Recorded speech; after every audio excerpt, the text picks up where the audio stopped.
ፒኦቪ እኔና ጀለሴ ሰሞኑን ያለንበት ሁኔታ። ሄሎ። አቤት።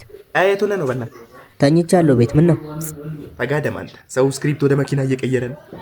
አንተ ብቻ ሀሳብ እንኳን ማሰብ ይክባልን። እኔ እናንተ ቶ እባክህ፣ ለመልካም ነው ሁሉ ነገር ቶ ሂድ። አትሸንግለኝ። ለመልካም ነው ይለኛል እንዴ? ምንድን ነው ለመልካም? ባይዞ ግን ይሄን ሀሳብ እኔ ከዚህ በፊት አንስቼልህ ነበር። ታስታውሳለህ? አይ አላነሳልኝ። አላነሳልኝ ማለት ነው። ልፈትንህ ነበር ጎበዝ። በጣም አይደል እንዴ የምፈትነኝ? ምን ፈልገህ ነው ሲጀመር አሁን የደወልከው በጧት? ዋው! እኔ ግን ምን አይነት ጂኒየስ ሰው ነኝ አንተ። ምንድን ነው? ምን ሆነ ነው? ስማ የሆነ ሀሳብ መጣልህ። እሺ የምን ሀሳብ? ጀለስ ማለት ነው ልጁ በሰማያዊ ስክሪፕቱ አይጀምር እና እኛ ለምን በቀይ ስክሪፕቱ አጀምር? ይሄን ነው ሀሳብ መጣልኝ አልኩህ። አዎ ያበደ ነው። በጣም አይደል እንዴ ያሰብከው? ጮማ ራስ ዶማ ሂዲ። ሻት ሳደባ ሊቀር እኮ ይችላል። አንተ የምሩን እኮ ነው። ብዙ ሰው አልጀመረም። ሙስባህ ቱካር አንተን በስታሉ ጋር ብዙ ሰዎች ነው የጀመሩት። ባይዘ አራ ይራፉ።